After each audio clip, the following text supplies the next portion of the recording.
Olá, Deus abençoe sua vida. Vamos começar mais um módulo e esse módulo está sensacional. Nós vamos falar sobre a justiça de Deus, da queda à redenção. E talvez você olhe para esse tema, a justiça de Deus, você vai entender como que é importante para um estudante de teologia entender esse conceito na Bíblia. Porque ele vai muito mais além do que definir o que é justiça. Nessa primeira aula eu quero falar sobre o conceito bíblico de justiça. Então nós vamos caminhar nesse módulo, a justiça de Deus, da queda até a redenção. Pastor, mas vamos falar de justiça de Deus, por que vamos falar da queda até a redenção? Você vai entender essa construção à medida de cada aula que tivermos aqui junto. Essa primeira aula eu quero falar sobre o conceito bíblico de justiça. Romanos capítulo 3, verso 21 ao verso 26, preste muita atenção no que o apóstolo Paulo nos ensina aqui.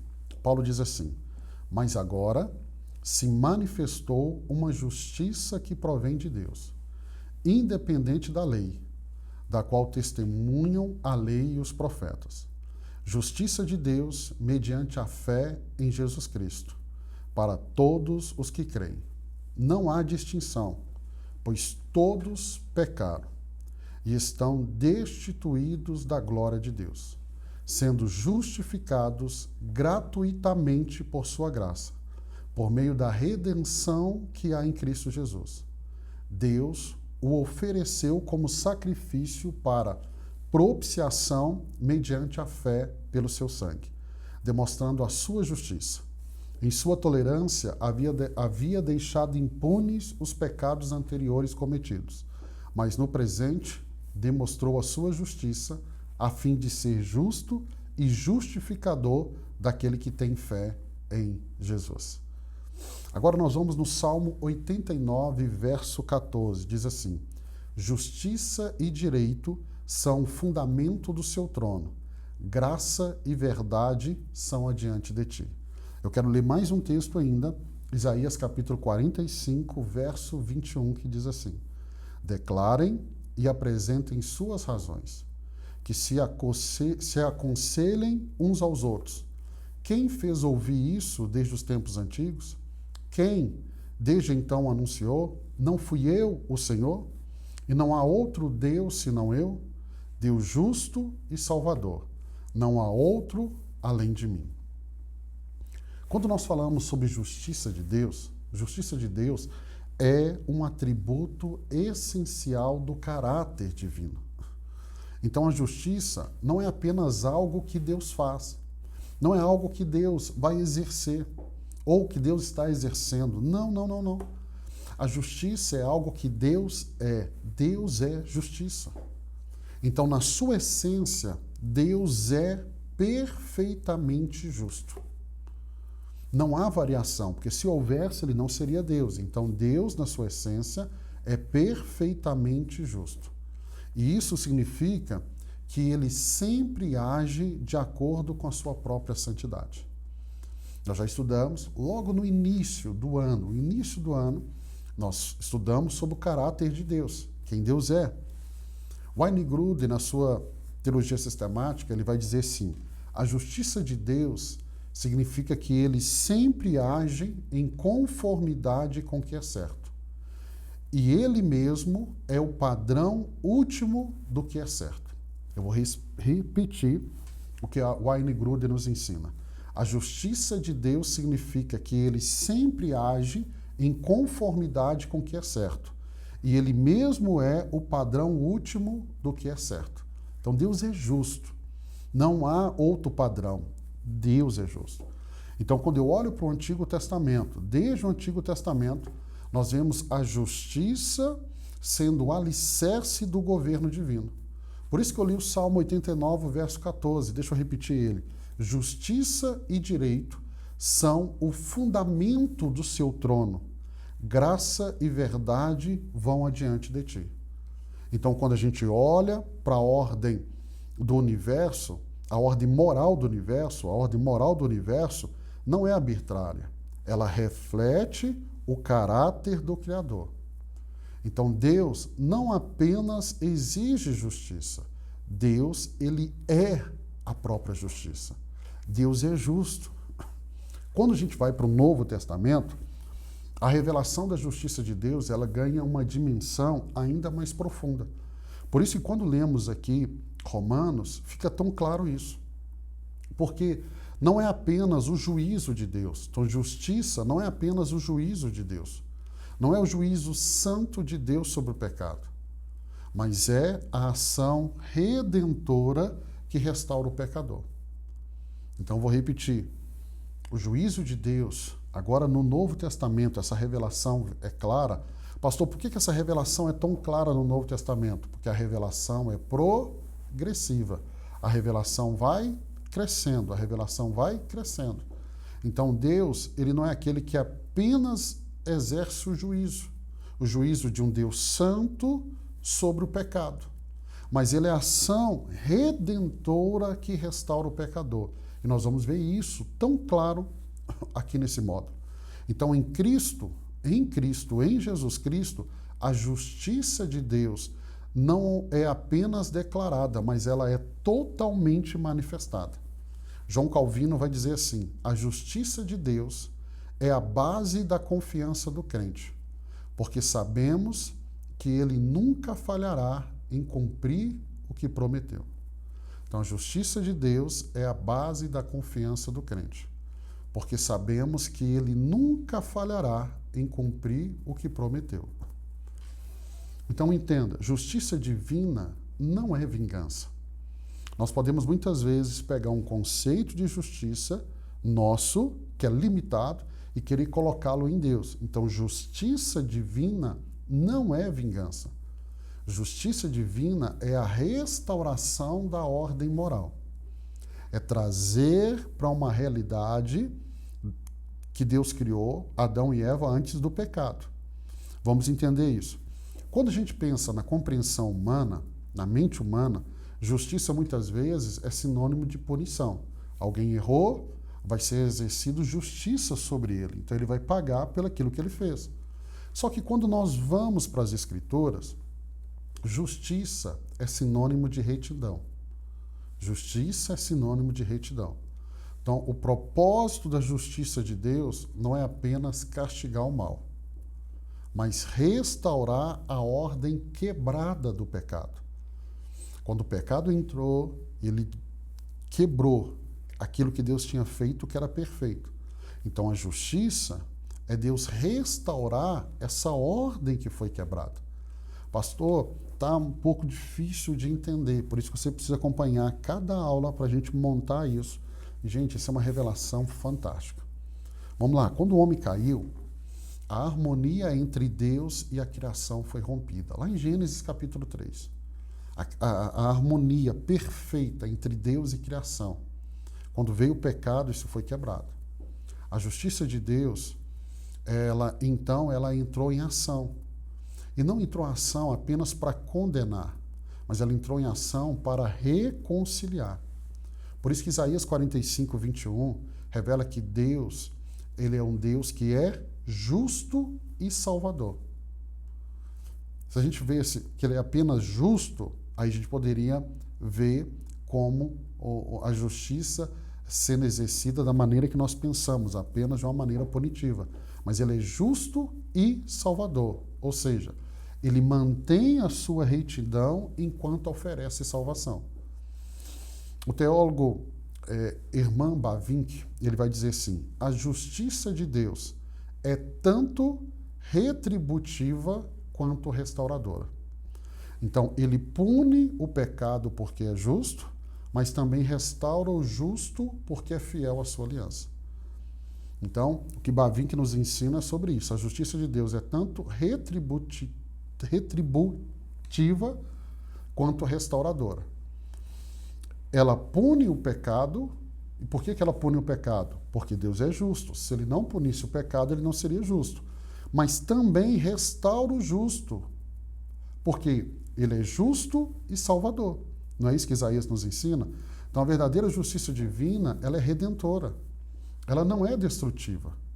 Ela visa trazer de volta o equilíbrio da criação. E isso culmina na obra de Cristo. que na obra de Cristo, Deus reconcilia todas as coisas consigo mesmo. Em Cristo, em Cristo. Colossenses capítulo 1, verso 20, isso vai ficar de uma forma tão clara. Então a justiça, ela se revela em Cristo. Porque Cristo, ele é o justo que vai justificar o ímpio.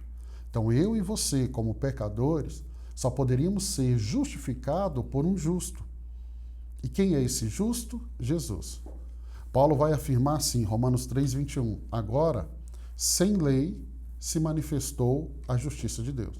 Essa justiça, ela não depende da capacidade humana de obedecer à lei, mas ela é revelada em Cristo, o único justo que se fez substitutivo dos injustos. 1 Pedro capítulo 3, verso 18. Olha o que Pedro nos ensina. Pois Cristo também sofreu pelos pecados uma vez por todas, o justo pelos injustos. Então, Cristo justo sofreu pelos injustos. Quem são os injustos? Somos nós. Para conduzir-vos a Deus. Então, aqui, Deus se revela como justo e misericordioso. Deus não ignora o pecado, mas o enfrenta com amor. Cristo não apenas mostrou a justiça divina, ele encarnou essa justiça. Ele viveu uma vida perfeita, uma vida de obediência e morreu uma morte substitutiva. Martinho Lutero, ao estudar esse texto de Romanos, ele vai falar assim, olha o que ele vai dizer. Compreendi que a justiça de Deus é aquela pela qual o justo vive pela fé.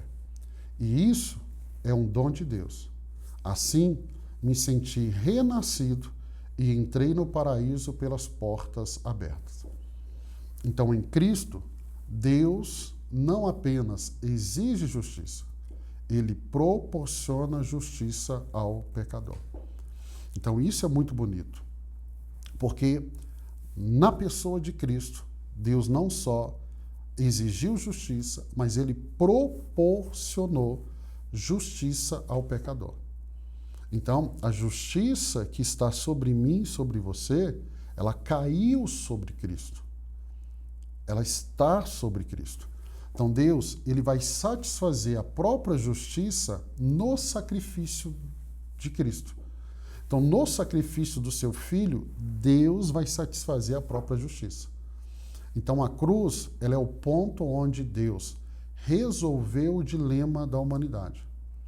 Então, como pode o Deus Santo perdoar o pecador? Como pode um Deus Santo, que precisa punir o pecado, como ele pode perdoar o pecador? E como que ele vai fazer isso sem violar sua justiça? Por quê? Porque se ele é justo, ele tem que exercer justiça. E a resposta está na propiciação. Romanos capítulo 3, verso 25. Deus o ofereceu como sacrifício para propiciação mediante a fé, pelo seu sangue, demonstrando a sua justiça. Então, Romanos 3, 25, Deus o ofereceu. Ofereceu quem? Cristo, como sacrifício, para que a justiça de Deus pudesse ser feita, a justiça de Deus pudesse ser satisfeita em Cristo. Então, no derramamento de sangue, Deus demonstrou a sua justiça. Pastor, o que é a palavra propiciação? A gente precisa entender. Propiciação, ali do grego, significa tornar favorável ou satisfazer a ira divina. Então, na cruz, Cristo absorve a justa ira de Deus contra o pecado, satisfazendo plenamente as exigências da justiça divina. Jonathan Edwards vai dizer assim: Deus é infinitamente justo e infinitamente misericordioso. Cristo foi o meio pela qual a justiça e a misericórdia se encontraram e se abraçaram. Gente, isso aqui é muito lindo, porque Jonathan Edwards ele escreve de uma forma tão linda. Ele fala assim: Deus é infinitamente justo, mas Deus também é infinitamente misericordioso. Mas como que ele pode ser justo e ao mesmo tempo ser misericordioso? Cristo foi o meio pela qual a justiça e a misericórdia se encontraram e se abraçaram. Então, em Cristo, ele demonstrou a sua justiça, em Cristo, ele demonstrou a sua misericórdia. Então, nosso Deus não é um Deus que ignora o pecado. Ele não é um Deus que ignora o pecado. Ele julgou no corpo do seu Filho. Então, assim, ele permanece justo, porque ele cumpriu a sua ira, ele satisfez a sua justiça na cruz, né? Ele permanece sendo justo, mas ao mesmo tempo justificador daquele que tem fé em Jesus. Então, ele derrama a ira sobre Jesus e em Jesus ele justifica todo aquele que tiver fé em Jesus. Por isso que para sermos salvos precisamos de fé. John Stott vai dizer assim: a cruz não é um compromisso entre amor e a justiça, mas é a expressão máxima de ambos. Deus em Cristo satisfaz a sua justiça e demonstra o seu amor. Então é isso. Na cruz, a justiça de Deus é demonstrada. Deus satisfaz a sua justiça, mas na cruz, Deus demonstra o seu amor. Na cruz, Deus demonstra a sua misericórdia. Na cruz, Deus nos perdoa. No ato de Jesus. Então Jesus recebeu, Deus satisfez a sua justiça na pessoa de Cristo na cruz. Então a cruz é o encontro perfeito entre justiça e misericórdia. Por isso que Jonathan Edwards vai dizer que a justiça e a misericórdia na cruz se abraçam, em Cristo, na pessoa de Cristo. Então na cruz, Deus revela que a sua justiça não está em conflito com seu amor. Ela é o instrumento pela qual o amor se manifesta. Salmo 85:10, a misericórdia e a verdade se encontraram, a justiça e a paz se beijaram. Então, na cruz, a justiça e a paz se beijaram. Deus satisfez a sua justiça e em Cristo nós temos paz com Deus. É isso que Paulo vai nos ensinar ali em Romanos. Então, Cristo é o ponto de convergência entre Deus, o Deus Santo, e o homem pecador. A cruz, ela não é um símbolo de derrota, mas ela é um símbolo de reconciliação. O justo morre pelo injusto. O culpado é declarado livre. O que Calvino vai ensinar? Calvino ensina assim: Deus, em Cristo, se mostrou não apenas um juiz justo, mas um pai amoroso, que preferiu carregar em si mesmo a pena que nós merecemos. Então, a cruz é mais que um evento histórico. A cruz é o centro do plano eterno de Deus. Ali na cruz, a justiça foi satisfeita. Ali na cruz, o amor foi revelado. Ali na cruz, a redenção foi consumada. Então, para a gente encerrar essa aula, essa primeira aula, a justiça de Deus não é um conceito abstrato, não é um conceito meramente jurídico. A justiça é a expressão viva do caráter.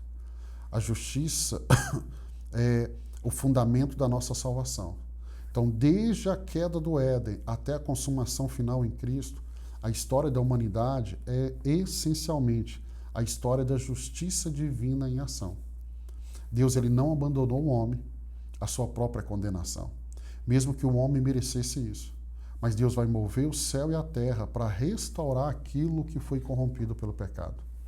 Então, no Éden, o homem rompeu a ordem moral do universo, ao tentar ser o próprio juiz do bem e do mal. Então, essa rebelião do homem, o pecado, porque o pecado foi uma rebelião, ela exigia uma resposta de um Deus santo. Porque um Deus santo não pode conviver com o pecado. Contudo, o mesmo Deus que pronunciou a sentença de morte, ele vai prover a solução. Ele vai dizer: da semente da mulher nascerá um que esmagará a cabeça da serpente. Então, o mesmo Deus que falou ali, apontou o juízo, ele dá a solução. E desde Gênesis 3, verso 15, nós vamos ver toda a Escritura apontando para esse clímax, esse momento onde a justiça e a misericórdia vão se encontrar. E elas encontraram. Aonde? Na cruz. Na cruz. Olha o que Agostinho vai dizer. A justiça de Deus não é contrária à sua bondade. É a sua bondade que exige que o mal seja punido. Então, Paulo vai dizer assim lá em 2 Coríntios 5, aquele que não conheceu o pecado, Deus o fez pecado por nós, para que nele fôssemos feito justiça de Deus. Justiça de Deus. Apocalipse 19:11 vai dizer assim, fiel e verdadeiro, que julga e peleja com justiça. O nosso Deus é justo. O nosso Deus é justo. O nosso Deus é justo. E ele não poderia negar o caráter dele, quem ele é. Por isso que Cristo veio para satisfazer a justiça de Deus. Mas Cristo não satisfez só a justiça de Deus. Cristo é a expressão da misericórdia, do amor desse Deus para comigo e para você. Eu quero deixar uma última frase no seu coração. A cruz não anulou a justiça de Deus. Ela o revelou em sua forma mais sublime. O amor que pagou o preço da redenção. Então, quando você olhar para a cruz, lembra que a cruz é o motivo da nossa justificação. Eu quero abençoar a sua vida. Esse módulo vai ser sensacional para que a gente caminhe e trazendo ainda mais compreensão. Na próxima aula, nós vamos falar sobre a queda e a ruptura da comunhão. E aí nós vamos caminhando. Pastor, mas eu já conheço sobre a queda, mas eu preciso que você esteja comigo amanhã nessa aula para você entender ainda mais, para que a gente caminhe, para que chegue no final desse módulo, você tenha clareza do que é a justiça de Deus. Quero abençoar a sua vida. Amanhã, se Deus permitir, eu te encontro aqui para mais uma aula.